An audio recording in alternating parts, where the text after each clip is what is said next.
안녕하세요. WBS 스페셜 정연아입니다. 세상에는 다양한 종교와 수많은 성직자분들이 계시죠. 성직자의 삶이란 어떤 삶일까요? 다른 사람들에게 기쁨과 희망을 주고 때로는 아픔을 보듬어 줄 수 있는, 나보다는 다른 사람을 위해 희생하고 배려하는 삶일 텐데요. 그래서 성직자는 누가 시켜서는 할 수 없는 스스로가 선택한 천직이라고들 말합니다. 오늘은 지난해 출가서원식을 갖고 성직자의 길로 들어선 원불교 신입교무 네 분의 이야기를 들어볼까 합니다. 스튜디오에 네 분을 모셨습니다. 반갑습니다. 반갑습니다. 먼저 축하드립니다. 감사합니다. 지난 12월에 출가서원식을 갖고 교무님이 되셨는데요. 먼저 우리 시청자분들에게 자기소개와 함께 인사를 좀 부탁드릴게요. 반갑습니다. 저는 이번에 새로 중국 곤명교당으로 발령을 받게 된 박동훈이라고 합니다. 네. 저는 원불교 익산에 있는 원광대학교 원불교학과를 다녔고, 그리고 간사 생활은 따로 안 했습니다. 네. 4년 마치고, 그리고 대학원 2년 마치고 지금 이 자리에 이렇게 쓰게 됐습니다. 제가 알기로는 간사 생활을 다들 하시는 거로 알고 있는데 좀 특별한 케이스신가 봐요. 예, 간사 생활을 저는 따로 안 하고 다른 대학교를 잠시 다녔다가 이 원불교학과 1학년부터 새로 다니게 됐습니다. 네. 아직 좀 긴장되시나 봐요. 네. 강다정 교무님은? 네. 반갑습니다. 저 이번에 충북 정토회교당에 발령받게 된 강다정입니다. 저는 이제 서울 화곡교당 출신이고 정토회교당에서 간사 근무를 했었어요. 네. 그리고 익산 원광대 학교에서 4년 공부를 하고 대학원 마치고 이제 출가를 하게 되었습니다. 네, 축하드립니다. 네, 반갑습니다. 이번에 전주에 있는 전주교당으로 발령을 받은 이철원입니다. 네. 저는 전주 화산교당에서 간사 근무를 하고 익산에 있는 원광대학교를 졸업한 후에 대학원 졸업하고 이번에 발령을 받게 되었습니다. 네. 네. 반갑습니다. 원남교당 부교무 정은수입니다. 네, 저는 서울교구에 얼마 없는 20대 중에 막내로 들어온 막내이고요. 네. 저는 이렇게 원광대학교 졸업하고 대학원 졸업하고 이렇게 바로 오게 됐는데, 네, 저도 간사를 살지 않았고 분당교당에서 열심히 어린이 학생 다니다가 오게 되었습니다. 네, 그러셨군요. 네. 이제 한 달 정도가 되신 거잖아요. 출가서원식을 갖고. 지난 한 달간 어떻게 보내셨을지 궁금해요. 아직은 교무님이라는 게 좀 실감이 안 나실 것 같기도 한데 어떠셨어요? 예, 저 같은 경우는 우선 추천교무님 및 지도교무님 찾아뵙고 그리고 어르신들 이렇게 찾아뵙는 시간을 좀 가졌습니다. 근데 추천교무님이나 지도교무님은 가까이 계셔서 자주 찾아뵐 수 있었는데, 예전에 지도해 주셨던 교무님이나 또 인연 있던 어르신들 오랜만에 찾아뵙게 돼서 반갑게 맞이해 주셔서 감사한 시간 갖게 됐습니다. 네, 중국 곤명교당으로 가신다고 들었는데 그럼 언제 출국을 하시는 거예요? 이번 구정 지나고 지금 나갈 계획을 가지고 있습니다. 두근두근 하시겠어요? 네. 준비는 어떻게 가지고 가실 거랑 이런 것들 다? 예, 그래도 좀 소소하게 준비를 했습니다. 강다정 교무님은 어떻게 보내셨어요? 이제 출가식 끝나고 시간이 남을 거라는 걸 미리 알고 있었는데 그때 생각에는 이제 출가식 끝나고 시간에 좀 시간이 빨리 가겠다 생각이 들었는데, 지나고 보니까 시간이 정말 빨리 지나가 있었어요. 그래서 그 시간 동안 이제 스승님들도 뵙고 또 오랫동안 보지 못했던 인연들도 만나고 여행도 다니고 하면서 시간을 잘 보냈습니다. 그 출가서원식을 하고 교당의 발령 날까지 약간 자유시간 같은 게 주어지시는 것 같은데, 말씀을 듣다 보니까 그 기간이 얼마 정도 되는 거예요? 거의 한 달 정도. 한 달 정도? 굉장히 알차게 활용하셨네요. 여행도 하시고. 그럼, 또 교무님은 어떻게 보내셨어요? 네, 저도 아무래도 이제 그 교무님이 되기 위해서 여러 가지 도와주신 분들, 많은 인연 되신 교무님들 찾아가 뵙고 인사드리고, 또 교당 가서 인사드리면서 전국 각지의 교당을 다니다 보니까 전국 각지로 이제 여행을 같이 맛있는 음식도 먹고 인사도 드릴 겸 이렇게 많이 왔다 갔다 하면서 이렇게 시간을 잘 보내다가 들어왔습니다. 네. 아, 그러네요. 전국 각지의 교당을 다니셨으니까 네. 인사를 드리러 가는 과정이 또 여행길이 되시기도 네. 하겠네요. 아, 우리 흔치 않은 20대 교무님.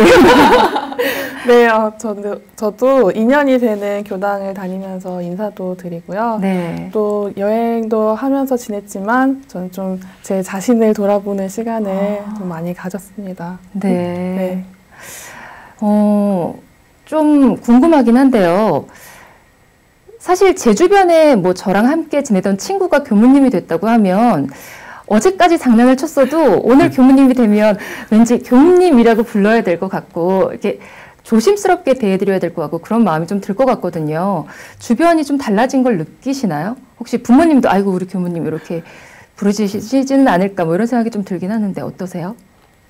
네 질문에 첫 번째 대답자셔서 부담이 좀 되시죠? 네, 그렇습니다. 네, 저 같은 경우는 사회 친구들도 그렇고 저희 부모님들도 그렇고 담담하게 받아주셔서 네. 특별하게 이렇게 뭐 출가를 했다고 해서 교무님이나 그렇게 하지는 않습니다. 근데 다만 계속 꾸준히 이야기 받고 원불교도 계속 제가 해 나간다고 네. 말씀드리고 또 친구들한테도 계속 소개를 하고 이야기를 했기 때문에 크게 달라지진 않았던 것 같습니다. 예. 근데 약간 그럴 수 있을 것 같은 게 출가하시기 전에도 약간 교무님 느낌이 나셨을 것 같아서 괜찮으시죠? 네네. 아, 되게 기분 좋으시라고 칭찬해드린 거거든요. 네. 인상이 네. 되게 정말 점잖으시다 이런 표현이었어요. 네. 네. 강다정 교무님은 어떠세요? 그냥 잘 모르겠어요. 그대로인 분들도 있고 네. 저는 간사근무지에 부임을 하게 됐는데 네. 거기서 다정아 했던 분들이 맞아요. 이제 산지 얼마 안 되긴 했는데 교님 이렇게 또 존중을 많이 해주시고 해서 네. 그렇게 대접이라고 해야 되나? 그런 거 받을 때마다 좀 이렇게까지 안 해주셔도 되는데 하는 부담감도 있고 네. 또 한편으로는 정말로 이 대접 받을 수 있을 자격이 될 정도로 열심히 살아야겠다 이런 생각이 들기도 하고 그래요. 답변부터가 교무님 좀 다르신 것 같네요. 다음 답변 준비하고 계신 입장인데 부담되시겠어요. 아닌가요? 22번이 이건 아닌가요? 어떻게 주변 분들이 네. 가장 네. 좀 달라지셨을 것 같기도 해요. 평소에 주변 분들과 장난을 좀 많이 치셨을 것 같은데 교무님 되고 나서 본인이 조금 달라지셨지 않을까 싶은데. 네, 저도 네, 어른스럽게 좀 행동하려고 노력하는 부분도 있는데 네. 제가 전주에서 간사 근무를 하고 사가걸레 전주에 있거든요. 네. 근데 발령도 이번에 전주로 받아서 너무 좋으시겠네요. 네, 좋기는 한데 네, 아는 분들이 좀 많으세요. 네. 전주에 많으신데 제가 전주에 이제 출신교당에 인사를 드리러 갔는데 인사를 드리러 갔다가 이제 그 졸업을 하고 갔기 때문에 애비 교무자를 떼야 되거든요. 사실 네. 교무님으로 이제 불려서 가는데 어떤 교도님이 한 분이 이제 이제 간사 때 그 부르던 이름을 이제 네. 철원아 딱 불렀는데 옆에 있던 교도님이 교무님이야. 예. 그러시기도 하고 네. 이제 교당에서도 이제 가끔 만나면은 이제 20살 때부터 봤던 교도님들은 약간 좀 그 눈빛이 좀 약간 달라지셨어요. 이제 네가 버텼구나. 10년이라는 세월을 했구나. 어떻게 공부를 했구나. 이제 그러면서 그래도 예전에는 되게 어린애처럼 봐주셨는데 이제는 좀 이제 어른스럽게 봐주시려고 하고 저도 또 행동이 어렸을 때 그 행동들을 보여드리면 또 안 되다 보니까 네. 좀 어른스러운 행동들을 좀 보여드리려고 노력하고 그렇게 좀 가까운 지역에 있다 보니까 네. 아는 분들이 좀 많다 보니까 지금 이렇게 더 조심스러우시긴 하겠네요. 근데 주변 분들이 진짜 교무가 되겠다는 그 꿈을 가졌을 때부터 지켜봐 오신 분들은 네. 굉장히 대견스럽게 네네, 생각을 그 모든 하시겠어요. 과정을 다 지켜보고 계셔서 네. 중학교 때부터 보신 교도님도 계시거든요. 근데 제가 출가식을 딱 하는 날 오셨는데 그날부터 호칭이 바뀌더라고요. 그때 느낌이 어떠셨어요? 그때는 되게 이상했을 것 같아요. 네, 내가 받아야 된다 이런 대답을 해야 하나 그런 느낌도 좀 받더라고요. 그래서 네. 근데 좀 그런 생각을 했어요. 제가 그 어렸을 때 알던 분들 호칭을 지금부터 못 받으면은 네. 다른 저를 처음 본 교도님들은 저를 함부로 대하는 그 호칭에 또 저를 또 잘못 평가할 수도 있다 보니까 그렇죠. 그 호칭에 좀 적응을 해야겠다는 생각이 들어서 그냥 그 호칭에 적응하려고 노력 중입니다. 네. 서로 적응을 하셔야겠네요. 네. 이제 어렸을 때부터 지켜봐 오신 분들도 이제 교무님이라 부르는 걸 네. 연습하셔야 될 테고. 그러고 보니까 그게 좀 궁금해지는데 가장 먼저 교무님이라는 얘기를 누군가에게 들었을 때 그 첫 기분이 어떠셨을지 되게 궁금한데 일단 네. 답변하셨으니까. 네, 저는 딱 내리에 스치는 분이 딱 한 분 계세요. 네. 그게 아버지가 네. 대학원 딱 들어가니까 네. 아버지께서 이제 교무님이라고 불러야 된다고 이제 그러셨는데 좀 시간이 지나면서 네. 출가식을 앞두고 강조를 더 하시더라고요. 집에서는 저한테 은수 교무님 막 이렇게 부르시는데 이게 너무 무겁게 다가와서 안 하셔도 되는데 이런 생각도 하고 네. 또 이제 부르시면서 엄마한테도 네. 교무님이라고 불러야 된다고 그러면은 엄마는 그러세요. 아직 내 딸이라서 아직 힘들다고 그런 말씀도 하시고 참 감동이 있고 무겁고 그런 마음이 있습니다. 굉장히 뭉클하셨나 봐요. 지금도 말씀하시면서 네. 약간 눈물이 핑 도시는 것 같은데 우리 연수 교무님께서는 부모님께 처음 그 얘기를 들었을 때 그런 마음이셨고 다른 분들은 맨 처음 누구에게 들으셨고 어떤 기분이셨을지 궁금해요. 네, 저 같은 경우는 추천 교무님께서 네. 먼저 교무님 이렇게 됐다고 네. 말씀을 해주셨는데요. 전 처음에 좀 많이 생소했습니다. 사실 지금도 많이 생소하고요. 네. 이게 이렇게 그런 말을 제가 들어도 될까라는 생각도 들고 또 앞으로 더 잘 해야 되겠다 그런 생각들을 들었습니다. 네. 사실 저희는 교무님이라는 호칭을 자주 사용하니까 그런 느낌을 받지 못하는데 제일 먼저 교무님이라는 얘기를 들으시면 그 무게감이 되게 많이 느껴지시나 봐요. 네. 네. 교무님은 어떠셨어요? 저는 출가식 이후에 맨 처음 들은 게 아니라 네. 이제 저는 출가하고 싶어요. 그리고 간사 근무하러 인사를 갈 때 교도님들께서 그때부터 교무님, 아이고 교무님 이렇게 해주시는 분들도 있었어요. 네. 근데 오랫동안 듣다 보니까 좀 무뎌지는 법도 한데 또 출가식을 하고 진짜 교무가 돼서 그런지 좀 무게감이나 부담감이랑 또 어떤 기대를 이뤄줘야 된다는 마음, 그런 마음도 많이 들었습니다. 아까 은수 교무님이 뭉클했는데 네. 저도 이제 처음 부모님께서 이제 다정 교무님, 이제 교무님이라고 불러야겠네. 그렇게 하실 때 와, 그래도 진짜 아까 네. 그 말이 엄청 공감이 간 게 네. 그래도 아직 내 딸인데 이러고.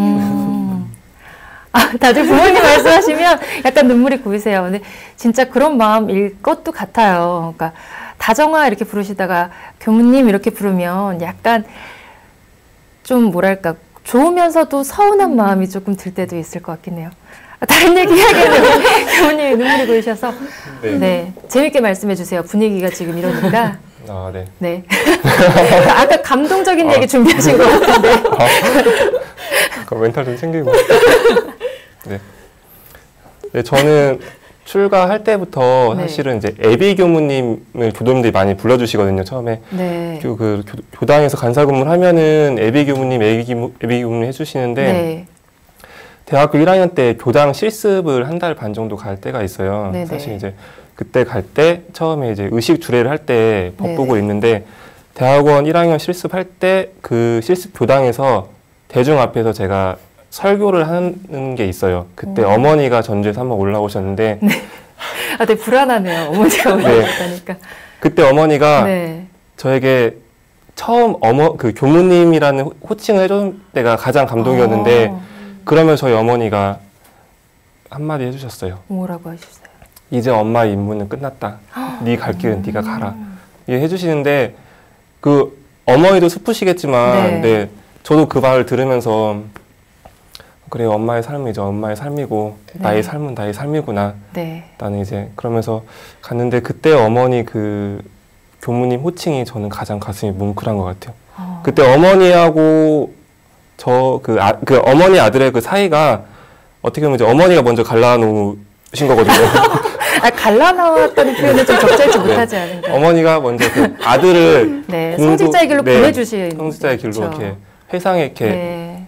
해주신 양보해 주신 거죠. 네, 그때 했을 때 어머니 그 눈빛이 그때 서운해하지만 그래도 그 출가의 길을 걸어가면서부터 처음부터 봐주셨을 때부터 언젠가는 이제 공도에 이렇게 갈 아들인데 네, 그러면서 조금씩 이제 거리를 두시기 시작하시더라고요. 그래서 근데 저는 그때가 가장 제가 설교 딱 끝나고 내려와서 인사 다 드리고 법회 딱 끝나고 어머니랑 그 사진 한 장 찍었을 때 어머니가 교무님 딱 그러는데 네, 그때가 가장 좀 그랬어요.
그 부모님에게서 가장 먼저 교무님이라는 얘기를 들었을 때 그때 정말 내가 이제 일반인이 아니라 성직자의 삶을 살게 되었구나라는 걸 좀 많이들 느끼신 것 같아요. 네. 네 분 교무님은 아마도 원불교를 만난 인연도 남다르실 것 같다는 생각이 좀 드는데 어떻게 원불교를 만나서 입교를 하게 되셨는지 이번에 너무 긴장을 하시니까 네. 저는 엄마 뱃속에서부터 네 해서 태어나자마자 입교를 했고요. 근데 사실 기억이 잘 안 남아서 네, 제가 어디에서 살았는지 또 어떤 교당을 다녔는지는 정확하게 잘 모르지만 제 유년 시절을 온통 다 바쳐서 지냈던 분당 교당, 출신 교당인 분당이 가장 많이 기억에 남기도 하고 그다음에 거기에서 공부도 많이 하고 그리고 출가 서원도 거기에서 세우게 된 게 아닌가 하는 생각이 들어집니다. 네. 굉장히 인연이 깊은 교당이네요, 정말. 교무님은? 네, 저는 초등학교 4학년, 5학년 때 그때 경기도 성남에 살고 있었을 때 어머니가 그때부터 이제 데리고 다니셨거든요. 근데 중학교 때 전주로 이사를 왔을 때는 잠깐 교당을 쉬었다가 어머니가 이제 근처 화산교당을 다니시게 됐는데 다니시면서 이제 사춘기 때였는데 사실 가기 싫었거든요. 가기 싫었는데 어머니 항상 깨우세요. 항상 같이 가자고. 근데 항상 이제 어머니가 이렇게 가자 안 된다 막 하다가 어머니가 한 가지 꾀를 내시더라고요. 어머니가 먼저 가시고 교당이 끝나기 전에 제가 교당에 가 있어야 돼요. 만약에 어머니가 교당을 딱 끝나는 시간에 뒤를 딱 돌아봤을 때 제가 없으면 그날 용돈 없는 거예요. 그렇죠. 학창 시절에 용돈이 굉장히 중요하거든요. 근데 어머니가 그때부터 제가 교당을 나가기 싫었는데 사실 왜 나가기 싫었냐면은 학생이 저밖에 없었어요. 학생 법회가 없었거든요. 그래서 다 일반 법회를 같이 봐야 되는데 저는 그게 너무 이제 학생인데 그래도 같이 또래가 있어야 좋은 건데 그래서 좀 일반 법회에 가만히 앉아 있으려니까 지루하기도 하고 했는데 어머니가 그때부터 그 원불교의 끈을 계속 놓지 않게 하시려고 항상 자력으로 일어나서 올 수 있는 그런 발판 항상 마련해 주셨던 것 같아요. 그래서 항상 매주 교당을 나가서 어머니와 함께 같이 집에 왔던 기억이 있습니다. 어머니가 굉장히 지혜로운 방법을 쓰신 것 같네요. 그럼 학창 시절엔 사실 회초리보다 용돈을 주지 않겠다는 말씀도 무섭잖아요. 아, 그때 그 어머니의 지혜가 교무님을 네, 만들어주셨네요. 중학교 2학년 때부터. 아, 네. 그 무섭다는 중학교 2학년. 네. 아, 하긴 그 당시에는 좀 덜했긴 했겠네요. 요즘이랑 그때랑 똑같은 것 그런가요? 같아요. 네. 강다정 교무님은 어떻게 만나셨어요? 저는 모태신앙은 아니고 네. 어릴 때 갓난 아기 때 이제 교당을 가게 되었다고 이야기를 들었어요. 그래서 아버지께서 공무원이신데 부산에서 저를 낳고 6개월 만에 태백으로 발령을 받으셔서 그쪽으로 이사를 갔는데 네. 그때 저는 6개월이었고 저희 어머님은 저보다 지금 제 나이보다 어린 나이였고 그리고 서울 깍쟁이가 태백에 인연이 아무도 없고 네. 그런 상황에서 이제 바로 앞에 태백 교당이 이제 봉불식을 하고 그러는 상황이었어요. 그래서 처음에는 어머니께서 궁금해서 갔다가 거기서 인연이 돼서 그 원불교의 매력에 흠뻑 빠지셔가지고 네. 이제 그때부터 원불교 인연이 되었었어요. 그래서 근데 출가를 하고 나서 어머니께 자세한 그런 이야기를 들었는데 처음에 제가 돌잡이를 교무님들 모시고 이제 했었는데 그때 교무님들께서 어머니께 이제 딸 출가시키면 어떻겠냐고. 아, 돌잡이 때부터요?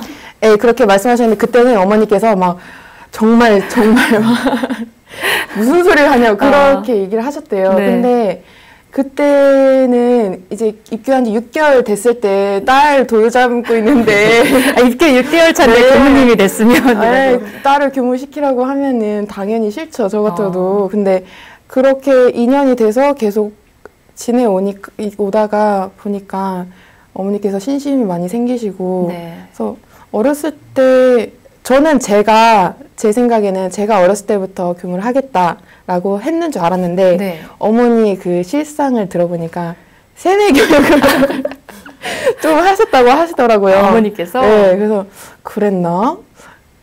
그런 상황이었었어요. 그런 상황이었고 네. 드디어 마지막 순서가 네네. 왔습니다. 네. 저 같은 경우는 아까 정은수 교무랑 같이 모태신앙입니다. 이제 저희 어머니, 저희 아버지께서 이제 원불교를 계속 믿으셨고, 네. 그래서 태어나서 자연스럽게 이제 할머니 손에 이끌려서 그 교당을 다니게 되는데요.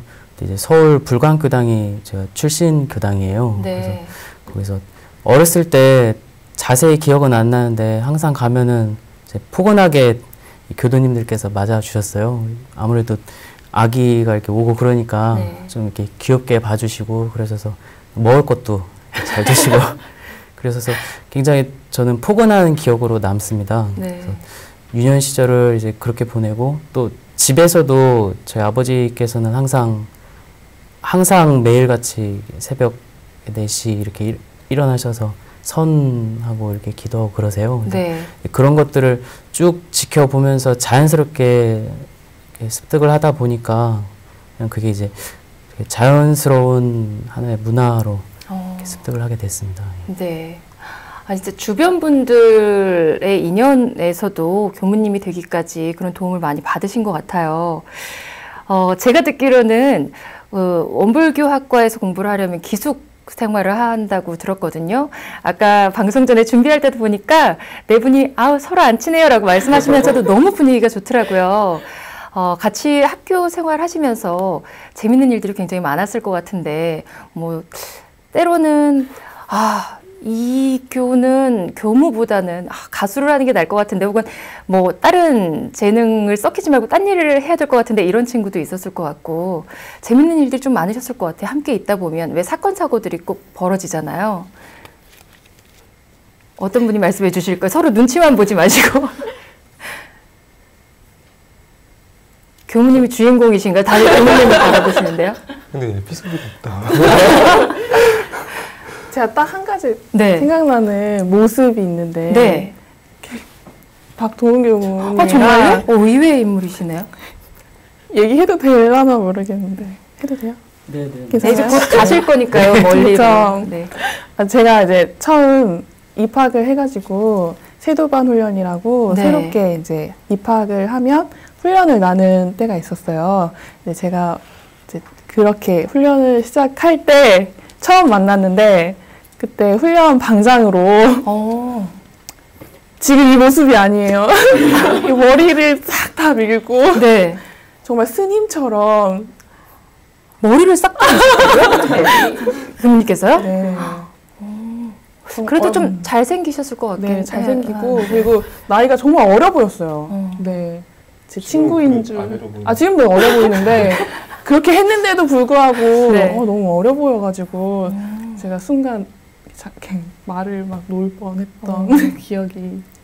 네. 그 당시엔 그럼 이렇게 좀 이렇게 점잖은 이미지는 아니셨고 되게 카리스마 넘치는 그런 이미지셨던 건가요?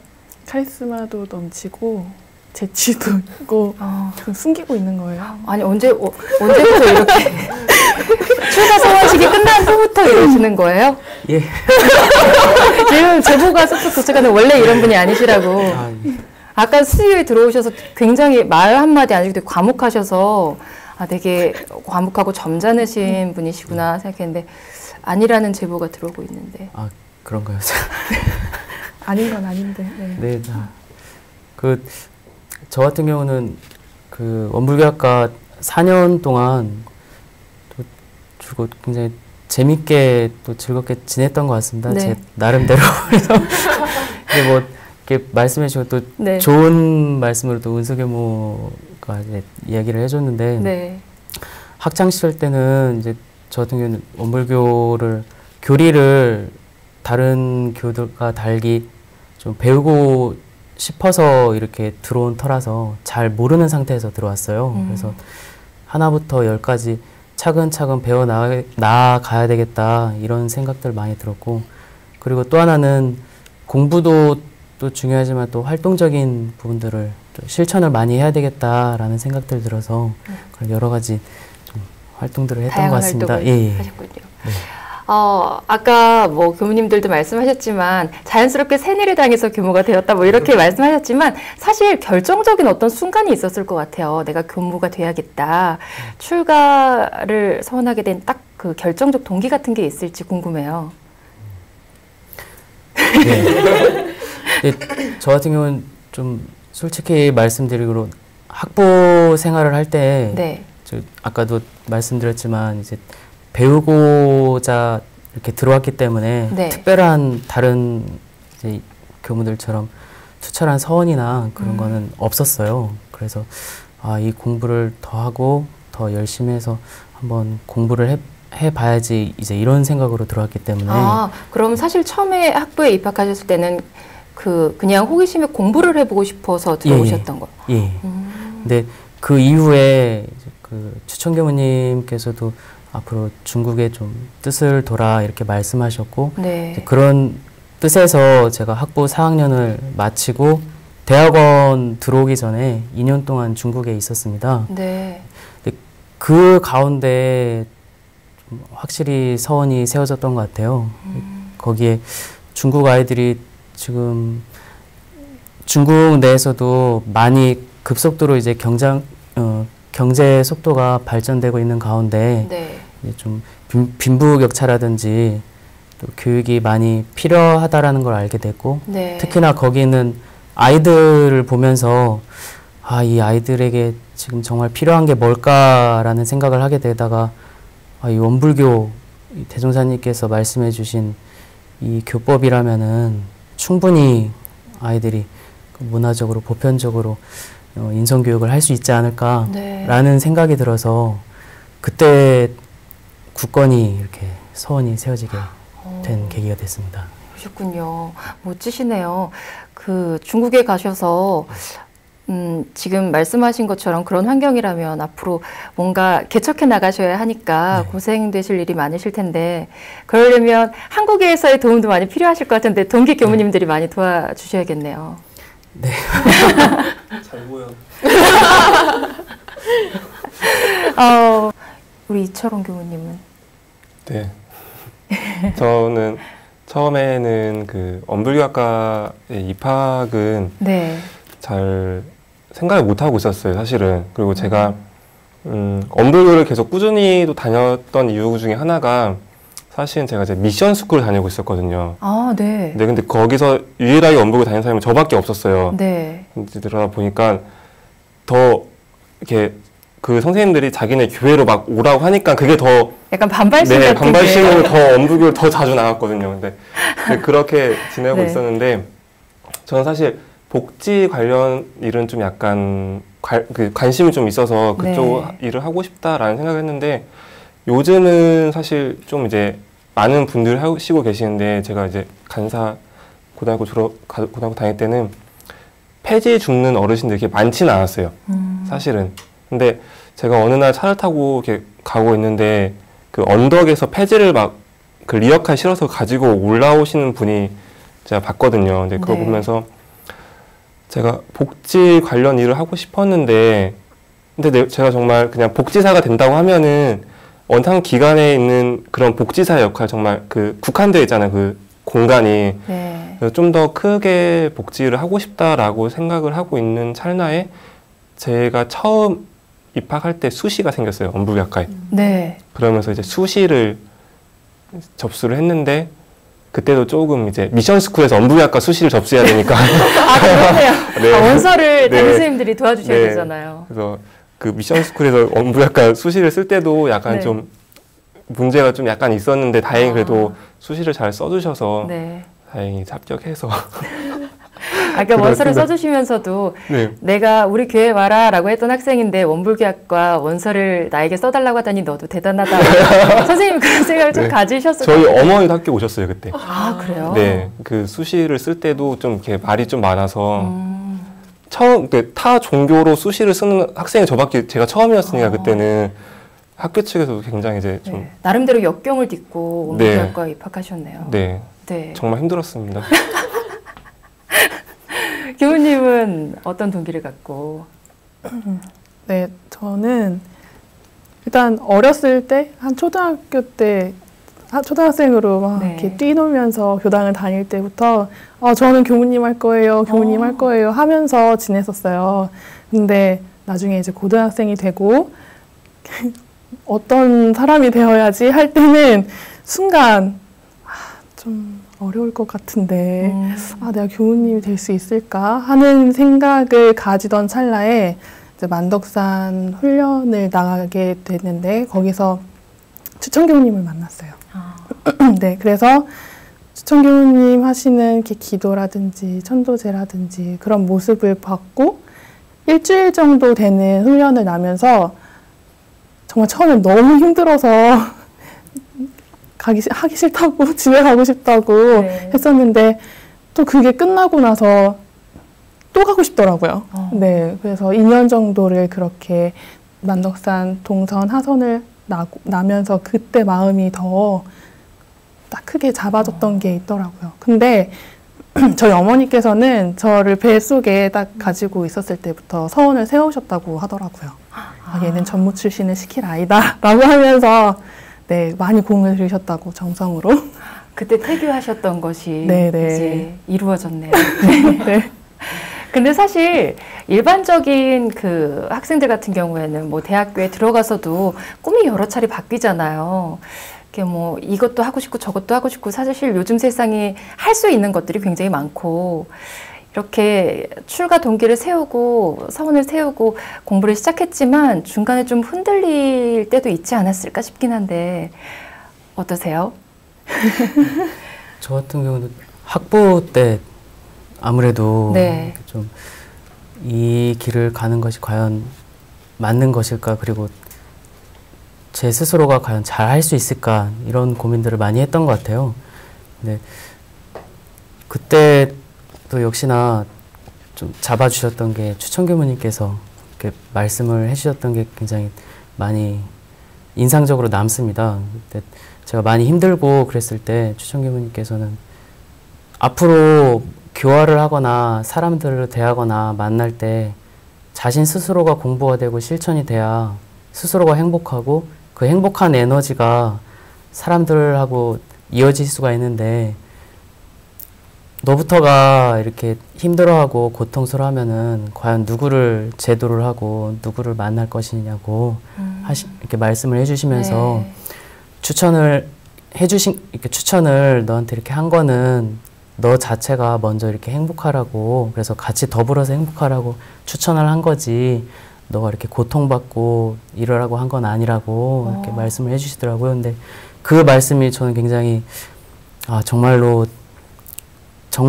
저를 이렇게 생각을 해주시고 이 길에 있어서도 진심으로 이렇게 말씀을 해주시는구나라는 게 굉장히 많이 와닿아서 그 힘으로 좀 이렇게 이겨냈던 것 같아요. 저는 한 번도 못 뵀던 교무님인데도 저까지 마음이 좀 따뜻해지는 것 같아요. 정말 아끼시는구나라는 게 말씀에서 막 느껴지는 것 같네요. 흔들렸던 마음을 잡아주셨던 고마우신 분이네요. 또 다른 분들 혹시 흔들리셨던 적 없으세요? 지금 눈빛이 다들 흔들리시는 것 같아요. 말을 할까 말까 지금 고민하고 계신 것 같은데 뭐 흔들렸었지만 결국은 마음을 잡았으니까 말씀하셔도 괜찮을 것 같아요. 나는 없다? 아니, 네. 없던 건 아니에요. 근데 매 학기 있었던 것 같기도 하고 근데 제가 그거를 다 넘을 수 있었던 게 맨 처음에 어머니께서 이런 사람도 있다라는 거를 알려주신 거잖아요, 고등학교 때. 그렇죠. 그래서 항상 지금도 가지는 생각이 저도 모르게 무의식적으로 갖게 되는 환상이나 어떤 기대감? 그런 것들을 계속 깨부시고 선입견을 없애고 싶은 마음이 많이 있어요, 지금도. 누구를 만날 때마다.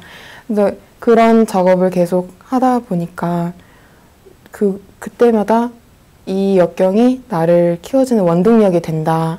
이런 마음가짐으로 지냈던 것 같아요.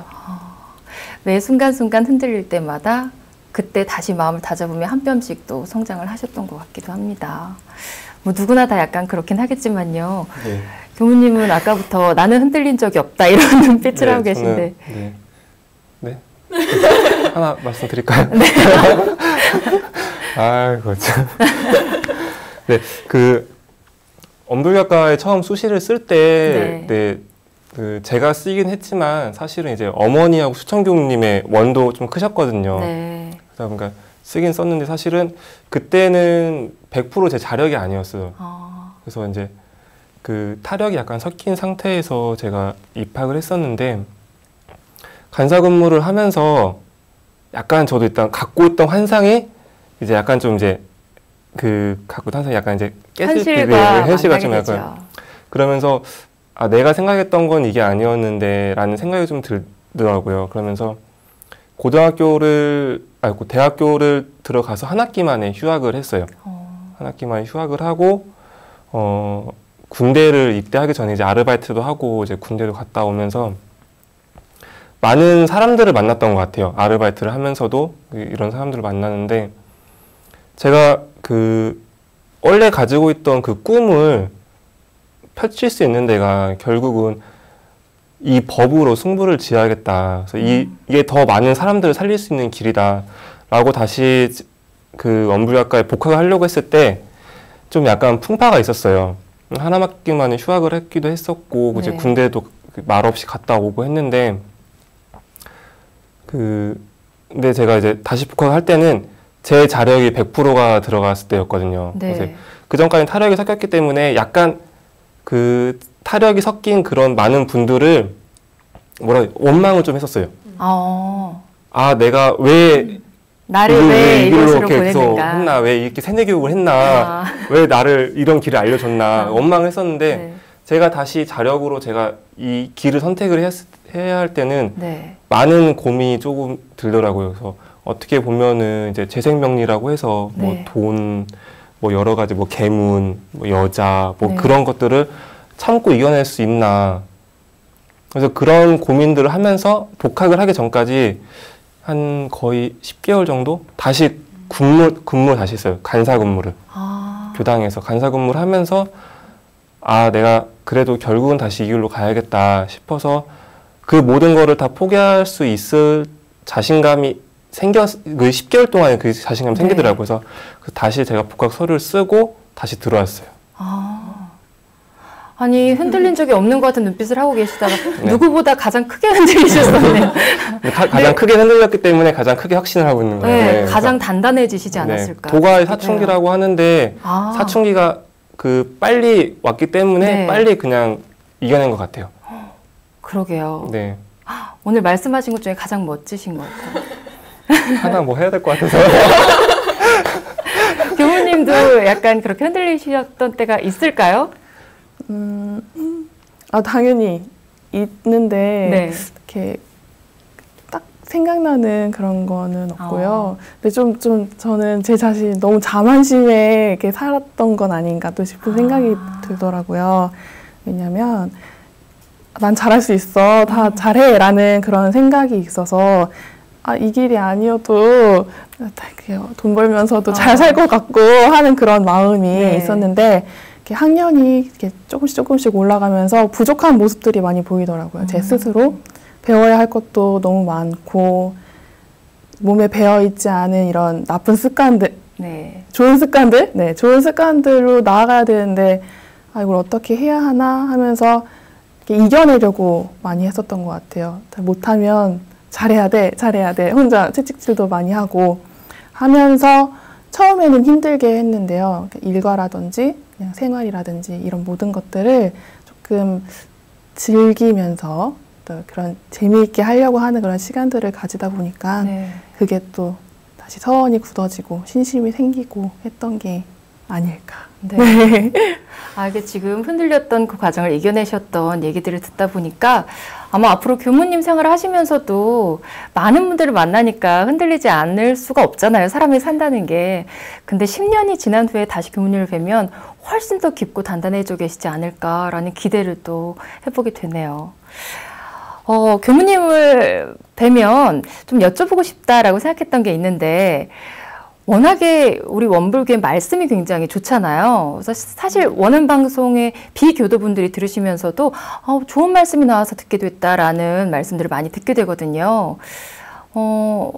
본인들이 그 많은 정말 주옥 같은 말씀들 가운데 가장 좋아하는 혹은 깊게 마음에 새기고 있는 그런 말씀들이 있을까요?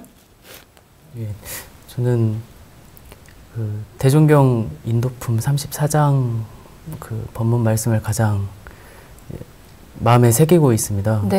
다른 교무님들도 많이 이렇게 찾으시는 법문이기도 하고 물론 이제 다른 법문들 다 참 좋은데요.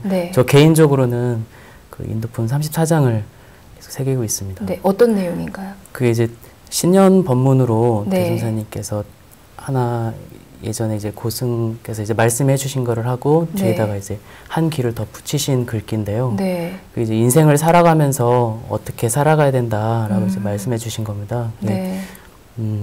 그게 쭉 말씀드리면 이제 세상에는 유한 것이 제일 귀하고 강강함은 재앙의 근본이니라. 그리고 급할수록 그 마음을 덕 늦추고 말하기는 어눌한 듯 조용히 해라. 그리고 일당하면 바보인 듯 삼가 행하고 편안할 때 위태할 것 잊지 말아라. 그래서 이 일생을 이 글대로 살아간다면 그 사람이 참으로 대장부니라. 그래서 이렇게 말씀해 주시니까 기억이 나네요. 다른 교무님들은 또 어떤 말씀들을 마음에 품고 계신지. 저는 출가일성이 이제 욕심을 떠나 마음을 바람이 건데요. 이게 정산종사 법어 생사편에 있는 말씀이에요. 한 제자가 이제 정산종사님께 서원에 관해서 서원이 뭔지 여쭈니까 욕심을 떠나서 마음을 바라는 거다고. 이 말씀이 제가 표준 잡고 살다 보니까 그걸 표준 잡기 전에는 제가 욕심이 있는 줄도 모르고 살았는데 표준 잡고 살다 보니까 이 정도로 내가 욕심이 많구나. 내가 어떤 일 하나를 하더라도 겉으로 봐서는 다른 사람들을 위하는 거고 그런 건데 여기에도 내가 욕심이 있구나. 이런 거를 많이 발견하게 되더라고요. 그래서 그 법문을 가슴에 새기면서 살고 있습니다. 또 교무님은? 저는 그 두 가지가 있는데요. 첫 번째는 그 사람만 믿지 말고 그 법을 믿으라라는 솔성lik으로 말씀이 있는데 네.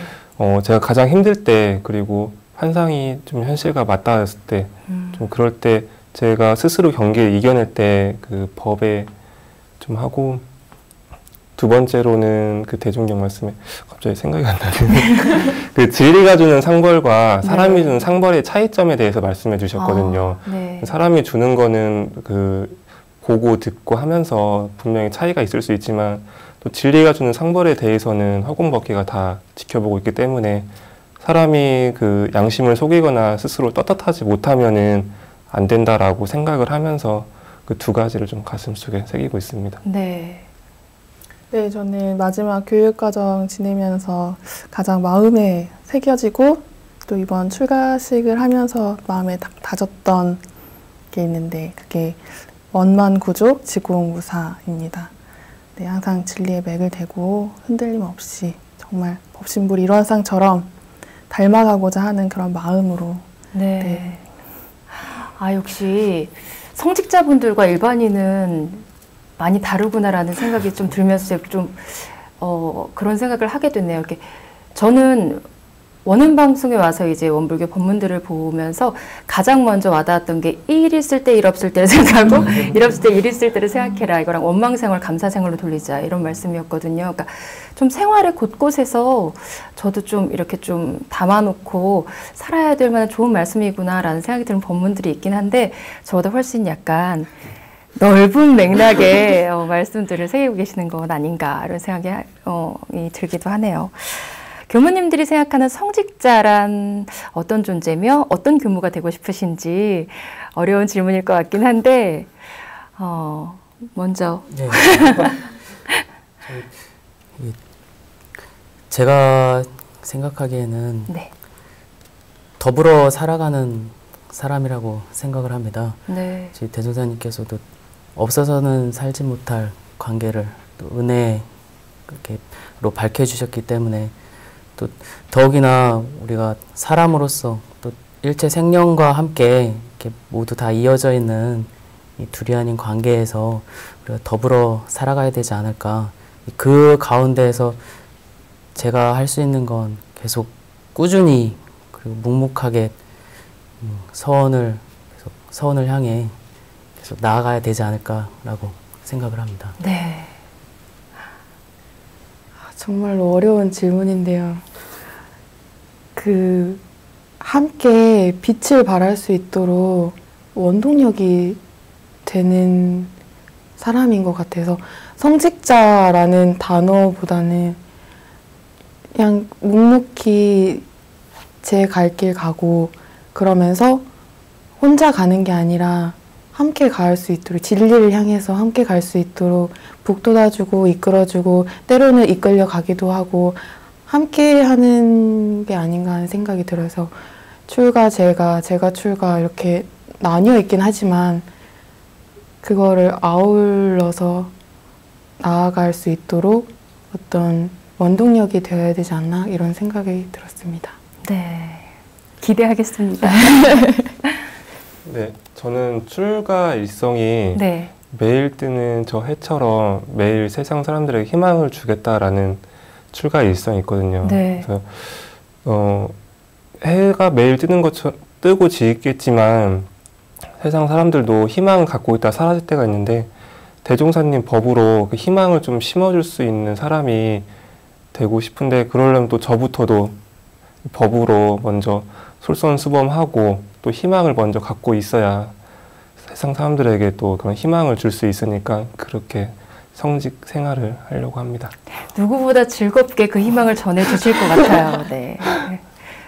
네, 저는 요즘 사람들은 뭘 딱 하면 틀렸다라는 얘기를 많이 하잖아요. 맞아요. 네, 근데 저는 그런 말보다 다르니까, 달라, 다름 이런 모습들을 그냥 받아들일 수 있게 이 모습이 전혀 틀린 게 아니라 나는 모든 사람들이 다 다르기 때문에 이런 모습들이 있고 저런 모습들이 있다라는 걸 좀 알려주고 싶고 함께 좀 했으면 좋겠다는 그런 생각이 많이 들어졌어요. 근데 그렇게 하려면 제 스스로 먼저 이렇게 모범이 되어야겠다라는 생각이 많이 들고, 제가 그러면 내가 어떻게 살아야 되지? 어떤 사람이 되어야 될까? 어떤 교무가 되어야 될까? 이렇게 생각을 해보니까 정말 잘 배우고 먼저 실천하고 하면서 이렇게 행복으로 즐겁게 살 수 있는 길이 되어야겠다. 그리고 제가 항상 저를 이렇게 알려주시고 지켜주시고 가르쳐주시는 모든 분들이 정말 방향로, 이렇게 표지판이 됐던 것처럼 네, 저도 그런 선생님 그리고 교무님이 되고 싶습니다. 네. 네. 누구보다 친근하고 다정한 선생님 방향표가 되어주실 거라 믿겠습니다. 기대가 됩니다. 정말 네 분과 말씀을 나눌수록 앞으로의 원불교가 더 기대가 되는 것 같습니다. 대종사님께서는 큰 도를 발언한 사람은 조속히 급히 일이 이루어지기를 바라지 말라고 하셨습니다. 잔걸음으로는 멀리 가지 못하고 그리고 급한 마음으로는 큰 도를 이루기 어렵다고 하셨는데요.